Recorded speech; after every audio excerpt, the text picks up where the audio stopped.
ഒരു അർജുൻ ആയങ്കി എന്നും പറഞ്ഞുകൊണ്ട് ഏതോ ഒരു മനുഷ്യൻ, അയാൾ മുമ്പ് ഒരുപാട് ക്രിമിനൽ കേസുകൾ പ്രതിയാണ്, അല്ലെങ്കിൽ ഭയങ്കര ഗുണ്ടയാണെന്നൊക്കെ പറഞ്ഞുകൊണ്ട് കഴിഞ്ഞ കുറച്ച് ദിവസങ്ങളായിട്ട് ആയങ്കിയെ പോലീസ് തിരയുന്നു. ആയങ്കി എവിടെ ഇരുന്നു കമൻ്റൊക്കെ ഇടുന്നു. ഏഹ് ആയെങ്കിലും അല്ലെങ്കിലും കമൻ്റ് ഇടുന്നു. പിന്നെ പോലീസിനെ വെല്ലുവിളിക്കുന്നു. ഇപ്പോൾ പോലീസ് അയാളെ അറസ്റ്റ് ചെയ്യുന്നു. അതിനു മുമ്പ് രമേശ് ചെന്നിത്തല പറയുന്നു വെടി വെച്ചാണേലും പിടിക്കണം, ഇയാളെ കീഴ്പ്പെടുത്തണം. അപ്പോൾ ചാനൽ ചർച്ചകളിലൊക്കെ പറയുന്നത് ഇയാൾ ഭയങ്കര നൊട്ടോറിയസ് ആയിട്ടുള്ള ഒരാളായതുകൊണ്ട് ചിലപ്പോൾ ഇയാളുടെ കൂടെ ഇനിയും ക്രിമിനൽസ് കാണും, അവരെല്ലാവരും കൂടെ പോലീസിനെ ആക്രമിച്ച് കൊല്ലാനൊക്കെ ഉള്ള സാധ്യതകളുണ്ട്, മറ്റാണ് മറിച്ചാണെന്നൊക്കെ പറഞ്ഞ് ഭയങ്കര സംഭവം. പക്ഷെ ഇതിനിടയിൽ ഇയാൾ ലൈവൊക്കെ ഇടുന്നുണ്ട്. ഇയാൾ പറയുന്നത് കീഴടങ്ങാൻ തയ്യാറാണ്, പിന്നെ എന്തിനാ നിങ്ങളിങ്ങനെ ചെയ്യുന്നതൊക്കെ ചോദിച്ച് പോലീസുകാരെന്തോ ഇയാളെ കുടുക്കാൻ നോക്കുന്ന പോലെയോ മറ്റ് എന്താ പറയുക, ഈ ഒരാൾ സ്വമേധയാ വന്ന് സ്റ്റേഷനിൽ ഹാജരാകുന്നത് പോലെയല്ലല്ലോ അറസ്റ്റ് ചെയ്യുന്നത്. അപ്പോൾ അങ്ങനത്തെ കുറേ പരിപാടികൾ അങ്ങോട്ടും ഇങ്ങോട്ടൊക്കെ ഇവർ സംസാരിക്കുന്നൊക്കെ ഉണ്ട്. ഓൺലൈനിൽ ആയെങ്കിൽ ഭീഷണിപ്പെടുത്തുന്ന ഒരാളെ ഏതോ ഒരു പോലീസുകാരൻ കാണാണ് ജീവൻ തകർന്ന്. എനിക്ക് ഈ വിഷയം ശരിക്കും പറഞ്ഞാൽ അറിയത്തില്ല. പക്ഷേ ഞാൻ പറയാൻ വന്ന കാര്യം എന്താണെന്ന് വെച്ചാൽ, ഇങ്ങനത്തെ ഒരു ഇഷ്യൂ ഉണ്ടായി കഴിഞ്ഞാൽ ഇത്തരം കേസുകളായി അങ്ങനായി ഇത് കഴിയുമ്പോൾ ഇയാൾ ജാമ്യത്തിലിറങ്ങും. സത്യത്തിൽ വളരെ ഫ്രീ ആയിട്ടുള്ള പബ്ലിസിറ്റി ഇവിടെ നടന്നിട്ടുണ്ട്. ആയെങ്കിക്ക് ഫാൻസ് കൂടും, അയാൾ ഇനി പോസ്റ്റ് ഇടാൻ തുടങ്ങും. റീൽസ് കണ്ടിട്ടില്ലേ? അപ്പോൾ പിന്നെ മാസ് ഇങ്ങനെയുള്ള പരിപാടികളൊക്കെ നടക്കാൻ പോകുന്നുള്ളൂ. കാരണം അയാൾ ഒരിക്കലും ഒരു ക്രൈം ചെയ്തിട്ടുണ്ടാവും എന്നുള്ളതാണ്, അത് ശരിയാണ്. പക്ഷേ ഇനി അങ്ങോട്ട് അത് തന്നെയാണോ നിർബന്ധമൊന്നുമില്ലല്ലോ. ഒരാൾക്ക് എപ്പോൾ വേണ്ട എന്ത് വേണമെങ്കിലും മാറ്റം സംഭവിക്കാം. അപ്പോൾ ഈ പുള്ളിക്ക് ഇനിയിപ്പോൾ കുറച്ചുകൂടി ഫാൻസ് ആവും. ഇപ്പം തന്നെ ഫാൻസ് ആയി. ആയെങ്കിൽ കിട്ടിയ ഗ്യാപ്പിന് നല്ല പോലെ മാർക്കറ്റ് ചെയ്തിട്ടുണ്ട്. അല്ലാതെ ഇവിടെ ഭയങ്കരമായ പ്രശ്നങ്ങളൊന്നും ഉണ്ടായിട്ടില്ല, ഒരു പോലീസുകാരനെ ഉപദ്രവിച്ചിട്ടില്ല, ഒന്നുമില്ല. വെറുതെ പറഞ്ഞു. അതിനി മാറ്റി അങ്ങ് പറയും. അത് ആ സമയത്ത് മദ്യത്തിൻ്റെ ലഹരിയിലായിരുന്നു പറഞ്ഞിരുന്നെങ്കിൽ അത് പറഞ്ഞു കഴിഞ്ഞാൽ അത് ഗവൺമെൻറ്റിൻ്റെ തലയ്ക്കിരിക്കും. കാരണം മദ്യം വിൽക്കുന്ന ഗവൺമെൻറ്റാണ്. ആ മദ്യം കഴിച്ചതിന് ശേഷം പോലീസിനെ വരെ വെല്ലുവിളിക്കാൻ ആയെങ്കിക്ക് സാധിച്ചു എന്ന് പറയുന്നിടത്താണ് കോമഡി ഇരിക്കുന്നത്. ആ കോമഡിയൊക്കെ ഉള്ളൂ ഇതിനകത്ത്. അല്ലാതെ ആരെങ്കിലും ഉപദ്രവിച്ചോ, എന്തെങ്കിലും ചെയ്തോ, ഈ പറഞ്ഞ പോലെ പറഞ്ഞിട്ടുണ്ട്. പക്ഷെ അത് ആ സമയത്ത് മദ്യത്തിൻ്റെ ലഹരിയിൽ അങ്ങനെ എല്ലാവരും പറയാറുണ്ട്, എന്തെല്ലാം കാണിക്കാറുണ്ട്. എന്നെ ഒരുത്തം വന്ന് അടിച്ചത് മദ്യത്തിൻ്റെ ലഹരിയിലാണ്, അല്ലെങ്കിൽ എന്ത് ലഹരിയാണെന്ന് നമുക്കറിയത്തില്ല, എന്തോ ലഹരിയിൽ ഒരുത്തം വന്ന് അടിച്ചെന്നാണ് പറയുന്നത്. അല്ലെങ്കിൽ അവൻ മാനസിക നില തെറ്റിയവനായിരിക്കാം. എന്താണെങ്കിലും ഇപ്പോൾ ഈ പറഞ്ഞ അർജുൻ എന്ന് പറഞ്ഞ ആൾക്ക് ഒട്ടേറെ ഫാൻസ് ആയിട്ടുണ്ട്. അയാൾ ഈ പ്രാവശ്യം ഇടപെട്ട കേസ് പഴയ കേസ് പോലത്തെ കേസും അല്ല, മനസ്സിലായില്ലേ? അതുകൊണ്ട് ഇതിൻ്റെയൊക്കെ ഇനിയും ഇൻ്റർവ്യൂസൊക്കെ വരും. അർജുൻ ആയങ്കിയെ പറ്റി കൂടുതൽ ആൾക്കാർ അറിയാൻ തുടങ്ങും. അയാൾ എന്തിനാണ് ഇങ്ങനൊരു കാര്യത്തിൽ ഇപ്പോൾ അറസ്റ്റിലായത്, ഇതിനെപ്പറ്റിയൊക്കെ കൂടുതലൊക്കെ അറിയും. ഇൻ്റർവ്യൂസ് വരും. അപ്പോൾ ഫാൻസ് കൂടത്തേ ഉള്ളൂ. അല്ലാതെ ഇവിടെ അയാൾ പ്രത്യേകിച്ച് ഒന്നും ചെയ്തിട്ടില്ല. പിന്നെ പോലീസ് ഫോഴ്സിനെ വെല്ലുവിളിച്ചോ എന്ന് ചോദിച്ചാൽ അത് ശരിയാണ്, മോശം പരിപാടിയൊക്കെ തന്നെയാണ്. അതിൻ്റേതായ സിവിയറിറ്റിയൊക്കെ ഉണ്ട്, സംഭവം ശരിയാണ്. പക്ഷേ പോലീസ് ഫോഴ്സിനെ മൊത്തത്തിലൊന്നും വെല്ലുവിളിച്ചിട്ടില്ല. അയാൾ ആദ്യം പറയുന്നതിനകത്ത് കീഴടങ്ങാൻ തയ്യാറാണല്ലോ, പിന്നെന്തിനാണ് നിങ്ങൾ ഈ പറഞ്ഞ ഒരു സിഐയുടെ ഒരു പ്രത്യേക പോലീസുകാരൻ്റെ ഇൻട്രസ്റ്റിനെ പറ്റിയൊക്കെയാണ് സംസാരിക്കുന്നത്. പിന്നെ ഏതോ ഒരു പോലീസുകാരൻ അല്ലെങ്കിൽ പോലീസുകാർ ഒന്നോ രണ്ടോ പേരായിക്കോട്ടെ, അങ്ങനെ ചില കാക്കിയിട്ട, ചിലപ്പോൾ അയാൾ ഏതുതരം പോലീസുകാരനാണെന്ന് നമുക്കറിയാൻ പറ്റില്ല. കാരണം എനിക്ക് അനുഭവം ഉള്ളിടത്തൊക്കെ, ചിലയിടത്തൊക്കെ, എല്ലായിടത്തും അല്ല, ഒന്ന് രണ്ട് പോലീസുകാർ റോങ് ആണ്, കറപ്റ്റഡ് ആണ്, ക്രിമിനൽസ് ആണ്. ശരിക്കും പറഞ്ഞാൽ അവർ ഈ പറഞ്ഞ ഈ പലർക്കും വേണ്ടിയിട്ട് ജോലി ചെയ്യും. ഗവൺമെൻറ് ഒരു ശമ്പളം കൊടുക്കുന്ന പോരാത്തതിന് കിമ്പളം മേടിക്കും, കൈക്കൂലി മേടിച്ച് നിരപരാധിയെ എന്താ പറയുക കുറ്റക്കാരനാക്കും. അങ്ങനെ കള്ളക്കേസുകളൊക്കെ ഉണ്ടാക്കുന്ന പോലീസുകാരുണ്ടെന്ന് എല്ലാവർക്കും അറിയാമല്ലോ. അപ്പോൾ അങ്ങനത്തെ ഒരു പോലീസുകാരനെ പറ്റിയാണോ ഇയാൾ സംസാരിക്കുന്നതെന്ന് എനിക്കറിയത്തില്ല. അത് ആ പോലീസുകാരനെ പറ്റി അറിഞ്ഞാലേ നമുക്ക് പറയാൻ പറ്റത്തുള്ളൂ. അല്ലാതെ അയാളുടെ ട്രാക്ക് റെക്കോർഡ്സ് ഒക്കെ എടുത്ത് നോക്കിക്കഴിഞ്ഞാൽ ചിലപ്പോൾ അയാൾ ഭയങ്കര പ്രശ്നക്കാരനായിരിക്കും. ചിലപ്പോൾ പല കള്ളക്കേസുകൾ ഉണ്ടാക്കിയെടുത്തും ട്രാൻസ്ഫറും സസ്പെൻഷനും ഡിസ്മിസൽ അടക്കം കിട്ടേണ്ട സാധ്യതയുള്ള ചില പോലീസുകാരൊക്കെ ഉണ്ട് ഇവിടെ. അപ്പോൾ അങ്ങനത്തെ ഒരു പോലീസുകാരനെ പറ്റിയാണോ അയാൾ പറയുന്നതെന്ന് എനിക്ക് വ്യക്തതയൊന്നുമില്ല. പിന്നെ പോലീസ് ഫോഴ്സിനെ മൊത്തത്തിൽ ഇങ്ങനെയൊക്കെ വെല്ലുവിളിക്കുകയോ അല്ലെങ്കിൽ ഇങ്ങനത്തെ കാര്യങ്ങളൊക്കെ ചെയ്ത് കഴിഞ്ഞാൽ അതിന് സിവിയർ ആയിട്ടുള്ള ആക്ഷൻ പോലീസ് എടുക്കും. കാരണം ഒരു എന്താ പറയുക, ഈ സോഷ്യൽ സെക്യൂരിറ്റി ബാധിക്കുന്ന വിഷയങ്ങളാണെങ്കിൽ അത് ഈ ആയെങ്കിൽ അടക്കം, അത് ആയെങ്കിൽ നാളെ ഒരു വധഭീഷണി ഉണ്ട്, അല്ലെങ്കിൽ ആയെങ്കിൽ ആരെങ്കിലും കൊല്ലാൻ ശ്രമിച്ചു എന്ന് പറഞ്ഞാൽ അപ്പോഴും പോലീസ് വേണം നോക്കാൻ. ഇതൊക്കെ അത് പോലീസിൻ്റെ ഉത്തരവാദിത്വമാണ്. അപ്പോൾ അത് ആയെങ്കിൽ പോലീസിനെ ഭീഷണിപ്പെടുത്തിയാലും ഇവിടെ സാധാരണ പൗരനെ ഭീഷണിപ്പെടുത്തിയാലും ഒരേ ആക്ഷൻ തന്നെ പോലീസ് എടുക്കത്തുള്ളൂ. കാരണം പോലീസ് എന്ന് പറയുന്നൊരു സംവിധാനം ഇവിടെ ഉള്ളത് അതിനും കൂടിയാണ്. മനസ്സിലായി? ഇവിടെ ഉള്ള എല്ലാവരുടെയും ജീവനും സ്വത്തിനും മാനത്തിനുമൊക്കെ സംരക്ഷണം കൊടുക്കാം എന്ന് പറഞ്ഞിട്ടുണ്ടെങ്കിലും കാണാതായിട്ടുള്ളൊരു 4500 പേരിന് മേളിലായി. ഇപ്പം തന്നെ ഒരു 5000 ആയി കാണും. ഇപ്പോൾ കേരള പോലീസിൻ്റെ വെബ്സൈറ്റ് എടുത്ത് നോക്കിയാൽ കാണാം. അവരെയൊന്നും കണ്ടുപിടിക്കാനൊന്നും പോലീസിന് പറ്റിയിട്ടില്ല. പിന്നെ ഇവിടുത്തെ പല ക്രൈംസും അങ്ങനെ തെളിയിക്കാനൊന്നും പറ്റുന്നില്ലെന്നുള്ളത് അവരുടെ നിസ്സഹായ അവസ്ഥയോ അല്ലെങ്കിൽ അവരുടെ ആ സിസ്റ്റത്തിനകത്തുള്ള ഫെയിലിയറും ഒക്കെ ആയിരിക്കാം. പക്ഷേ ആയെങ്കിയെ കണ്ടുപിടിച്ചിട്ടുണ്ട്. ആയെങ്കിയായിരുന്നു ഇപ്പോഴത്തെ ടോപ്പ്. അതുകൊണ്ട് ആയെങ്കിയെ തപ്പിപ്പിടിച്ചിട്ടുണ്ട്. തൊപ്പിയെ അങ്ങനെ തപ്പിപ്പിടിക്കാനും വേണ്ടുള്ളതൊന്നും ഇല്ല. പണ്ടൊരു പ്രാവശ്യം കഥ ചോട്ടിപ്പൊളിച്ച് അറസ്റ്റ് ചെയ്യുക, ചെകുത്താൻ, ആറാട്ടണ്ണൻ ഇവരെയൊക്കെ പെട്ടെന്ന് അറസ്റ്റ് ചെയ്യുന്നുണ്ട്. ആയെങ്കി ഇങ്ങനെ ഇരുന്നതാണ് ഈ കേരളത്തിനകത്ത് തന്നെ കിടന്ന് വെല്ലുവിളിക്കുക എന്നൊക്കെ പറഞ്ഞു കഴിഞ്ഞാൽ ഈ പറഞ്ഞ ഇത്രയും ക്രിമിനൽ ബാക്ക്ഗ്രൗണ്ട് ഉണ്ട് അല്ലെങ്കിൽ ആയെങ്കിൽ ഭയങ്കര വില്ലനാണെന്ന് പറഞ്ഞാൽ അവൻ കേരളത്തിനകത്ത് നിൽക്കത്തൊന്നുമില്ല. പിന്നെ കണ്ടുപിടിക്കണ കുറേ സമയം എടുക്കും. അപ്പോൾ അയാൾ ഇതുപോലത്തെ കുറച്ച് എന്താ പറയണ്ടേ ഓൺലൈൻ പരിപാടികളൊക്കെ അവതരിപ്പിച്ചിട്ട് എപ്പോഴാണെങ്കിലും പിടിക്കപ്പെടുമെന്ന് അറിഞ്ഞുകൊണ്ട് തന്നെ കേരളത്തിനകത്ത് തന്നെ നടക്കുക. ഞാൻ ഇയാളെ കഴിഞ്ഞ ദിവസം കലൂർ വെച്ച് കണ്ടെന്നേ, കലൂർ സ്റ്റേഡിയത്തിൻ്റെ അവിടെ ഉണ്ടാകുന്നതായെങ്കിൽ.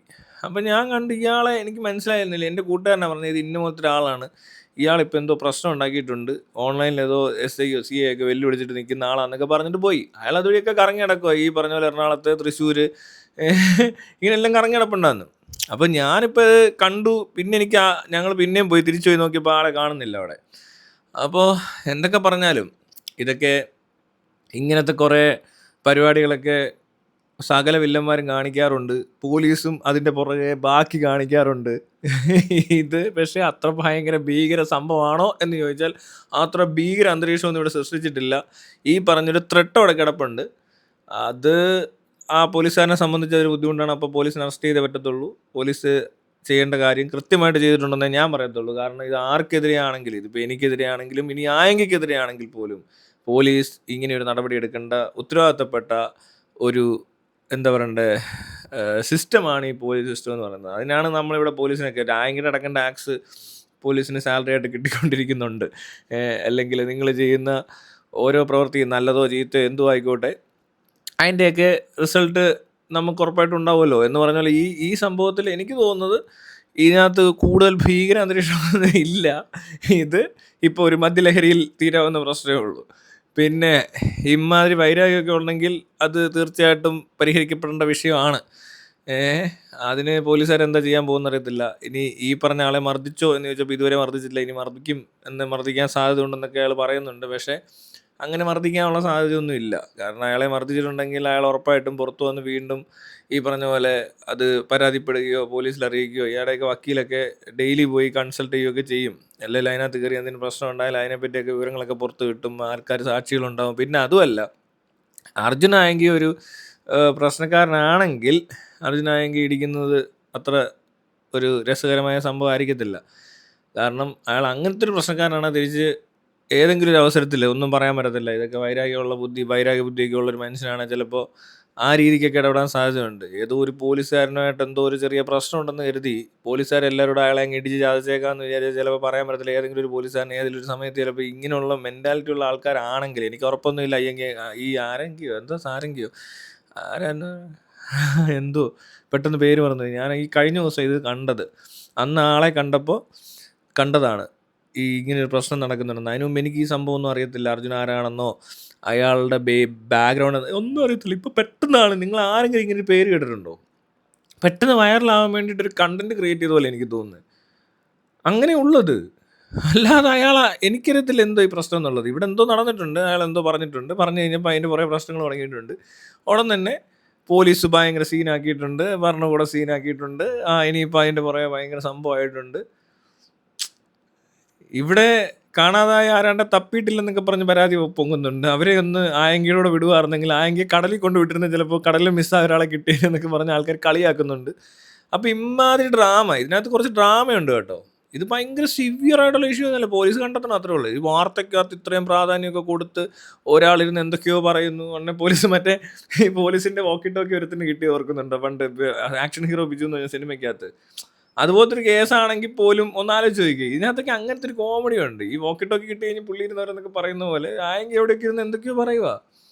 അത് കഴിഞ്ഞിട്ട് പറയുന്നുണ്ട്, ഓക്കെ ഞാൻ കീഴടങ്ങാൻ തയ്യാറായ ആളാണ്, മറ്റാണ് മറിച്ചാണ്. പോലീസുകാരുടനെ അടുത്തത് അങ്ങ് DGPയും, ADGPയും, IG-യും എല്ലാവരും അങ്ങ് ഇറങ്ങി. ഒരാളെ പിടിക്കാൻ ഭയങ്കര ഉന്നതതല യോഗങ്ങളൊക്കെ കൂടി ഭയങ്കര ഉന്നത ഉദ്യോഗസ്ഥരൊക്കെ തീരുമാനം എടുക്കേണ്ട ഗതികേടുണ്ടാക്കി. ആയെങ്കിൽ ഓൺലൈനിൽ കൂടി ഇരുന്നേണ്ട് പറയുന്നതിൻ്റെ കാണുന്നത്.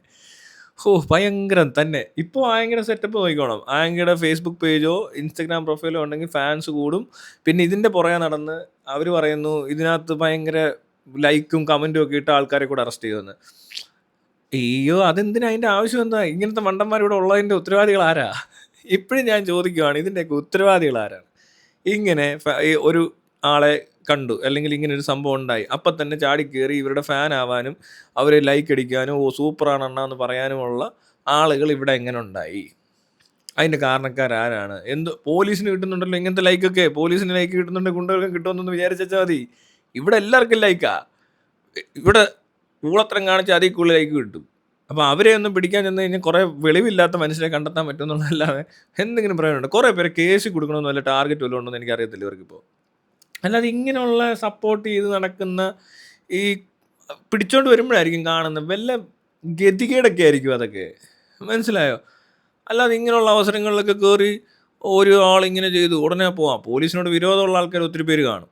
മനസ്സിലായില്ലേ? പോലീസിനോട് വിരോധമുള്ള ആൾക്കാർ പോലീസുകാർ അടിച്ചെന്നോ പിടിച്ചെന്നോ വല്ല പെറ്റിടിച്ചെന്നൊക്കെ പറയുന്നവർക്കൊക്കെ പോലീസിനോട് വിരോധം ഉണ്ടാവും.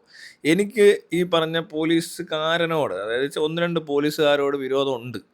കാരണം എന്താണെന്ന് വെച്ചാൽ അവർ ഈ എന്താ പറയണ്ടേ, കള്ളപ്പണി ചെയ്തു, അതായത് കറപ്റ്റഡ് ഓഫീസറാണെന്ന് തോന്നുന്നു. അതുകൊണ്ടുള്ള വിരോധമാണ്. മനസ്സിലായി? ആ കറപ്ഷൻ ഒഴിവാക്കാനാണ് ഞാൻ പറഞ്ഞത് ട്രാൻസ്പെറൻസി പോലത്തെ സിസ്റ്റം നമുക്കിവിടെ വേണമെന്ന്. അല്ലാതെ ആ വ്യക്തിയെ അവിടെ നിന്ന് ഒഴിവാക്കിക്കൊണ്ട് പ്രത്യേകിച്ച് ഗുണമൊന്നും ഉണ്ടാകാൻ പോകുന്നില്ല. കാരണം വേറൊരു വ്യക്തി വന്നാലും ഇതേപോലെ തന്നെയുള്ള സ്വാധീനമുള്ള ആൾക്കാരുടെ കേസുകൾ വരുമ്പോൾ അവരുടെ സ്വാധീനത്തിൽ അയാൾ പല കുറ്റകൃത്യങ്ങൾ, അയാളുടെ അധികാര ദുർവിനിയോഗം വരെ നടത്താൻ സാധ്യതയുള്ളൊരു നാടാണിത്. രാഷ്ട്രീയക്കാരുടെ കയ്യിലാണല്ലോ ഈ പോലീസൊക്കെ ഇരിക്കുന്നത്. അപ്പോൾ അങ്ങനെയുള്ളവരുടെ അസംതൃപ്തിയോ അല്ലെങ്കിൽ അവരുടെ വിരോധമോ ഉണ്ടായിക്കഴിഞ്ഞാൽ ഉറപ്പായിട്ടും പോലീസിനെ ഉപയോഗിച്ചൊക്കെ ഇവർ അവരെ എതിർക്കുന്നവരെയോ അല്ല അവർക്കെതിരെ എന്തെങ്കിലും അഭിപ്രായം പറയുന്നവരൊക്കെ അടിച്ചമർത്താനുള്ള സാധ്യതകളുണ്ട്. അപ്പോൾ ആ സിസ്റ്റത്തിനകത്ത് അങ്ങനെ ഒരു കറപ്ഷനുണ്ട്. പോലീസ് സിസ്റ്റം അത്ര ഫ്രീ ഒന്നും അല്ല. പോലീസുകാർ ഒട്ടും ഫ്രീ ആയിട്ടുള്ള മനുഷ്യരല്ല. അവർക്ക് പ്രഷറും കൂടുതലാണ്, വർക്കിൻ്റെ സ്ട്രെസ്സ് കൂടുതലാണ്, അൺസേഫാണ്. ഭയങ്കര ഒരു റിസ്കി ജോബാണ് ഈ പോലീസ് എന്ന് പറയുന്നത്. അത് വൃത്തിക്ക് ചെയ്യുന്ന ആൾക്കാർക്ക് ഭയങ്കര അപകടവും ടെൻഷനും, എപ്പോഴും ഒരു എന്നും ഒരു ടെൻഷൻ അനുഭവിച്ച് ജീവിക്കുന്ന മനുഷ്യനാണ് ഈ പോലീസുകാർ. ഇപ്പോൾ ഈ പറഞ്ഞ പോലത്തെ ഇപ്പോൾ ഈ ആങ്കി എന്ന് പറഞ്ഞവൻ ഭയങ്കര ഒരു ക്രിമിനൽ ടെൻഡൻസി ഉള്ള ഒരാളാണെങ്കിൽ അയാൾ ഏത് സമയത്തായിരിക്കും ഇങ്ങനെ ഒരു പോലീസുകാരനെ തെരഞ്ഞുപിടിച്ച് ആക്രമിക്കുക എന്ന് പേടിച്ചായിരിക്കും അയാൾ എന്നും ജീവിക്കേണ്ടി വരുന്നത്. അയാൾ അതിനേക്കാൾ വലിയൊരു ഗുണ്ടയായി മാറേണ്ടി വരും, അല്ലെങ്കിൽ അതിനൊക്കെ ക്രൂവലായിട്ടുള്ളൊരു പേഴ്സണായിട്ട് ജീവിക്കേണ്ട ഗതികേടുള്ള ഒരു സത്യം പറഞ്ഞാൽ പോലീസുകാരുടെ ജീവിതം വലിയ കഷ്ടമാണ്. ശമ്പളവും ഇല്ല, എത്ര പോലീസുകാരതിൻ്റെ ജോലി ഉപേക്ഷിച്ച് പോകുന്നു, സൂയിസൈഡ് നടക്കുന്നു. പോലീസ് ഫോഴ്സിനകത്തുള്ള ഈ പ്രശ്നങ്ങൾ നോക്ക്. അൺസാറ്റിസ്ഫൈഡ് ജോബാണ് ഇപ്പോൾ ഭയങ്കര മോശമായിട്ട് വന്നുകൊണ്ടിരിക്കുക. പോലീസുകാർ ഒത്തിരി പേര് ജോലിയിൽ നിന്ന് പിരിഞ്ഞു പോകുന്നുണ്ട്, ഒരുപാട് ആത്മഹത്യകൾ സംഭവിക്കുന്നുണ്ട്, വർക്ക് സ്ട്രെസ് കൂടുന്നുണ്ട്, പ്രഷർ കൂടുന്നുണ്ട്. ഈ വക കാര്യങ്ങളൊക്കെ നല്ല രീതിയിൽ പ്രശ്നമായിട്ടിരിക്കുന്ന സമയമാണ്.